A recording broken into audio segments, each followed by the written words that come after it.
ఇద్దరు ప్రయాణికులు ఒక దారిలో కలిశారు. ఒకతని దగ్గర లాంతరు ఉంది, ఇంకొక అతని దగ్గర ఏమీ లేదు. కానీ ఇద్దరు కలిసి పక్క పక్కనే నడవడం వలన లాంతరు చేతిలో ఉన్న వ్యక్తి ఎంత సులభంగా అడుగులు వేస్తున్నాడో అది లేని వ్యక్తి కూడా అంతే సునాయాసంగా సాగుతూ ఉన్నాడు.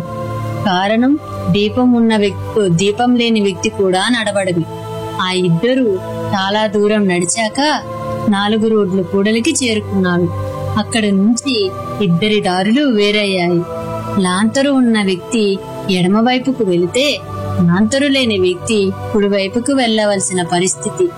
ఇంకేముంది, లాంతరు ఉన్న వ్యక్తి తన దారిన తాను ఎడమ వైపుకు వెళ్లిపోయాడు. ఇక కాంతి కూడా అతనికి దారి చూపిస్తూ అతనితో వెళ్లిపోయింది.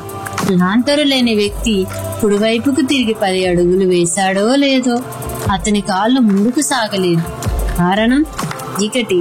అతనికి ఏడుపు వచ్చేసింది. అప్పుడు లాంతరు ఉన్న వ్యక్తిని తలుచుకున్నాడు. అతనితో దగ్గరగా నడుస్తున్నంతసేపు నా ప్రయాణం హాయిగా సాగిపోయింది. అతను అలా వెళ్లిపోయాడో లేదో నా మార్గం అంధకారం అయిపోయింది. నా దగ్గర కనీసం ఒక చిన్న దీపమైనా ఉంటే నా ప్రయాణం సాఫీగా సాగేది అని బాధపడ్డాడు. ఇలా మనకు ఇతరులు కొంతవరకు మార్గం చూపిస్తారు, తర్వాత మన దారి మనమే వెతుక్కోవాలి.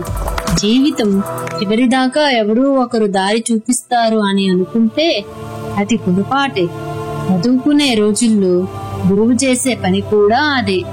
గురువును తమలో ఉన్న జ్ఞానకాంతితో మనకు కొంతవరకు దారి చూపిస్తారు. ఆ తర్వాత శిష్యులు ఆ గురువులు ఇచ్చిన జ్ఞానంతో తమలోని జ్ఞాన దీపాన్ని వెలిగించుకున్నప్పుడే జీవిత ప్రయాణం చివరిదాకా చేయగలుగుతారు. నీకు నీవే దీపమని బుద్ధ భగవానుడు అన్న ఆ మాట వెనుక అర్థం అదే. జై హింద్.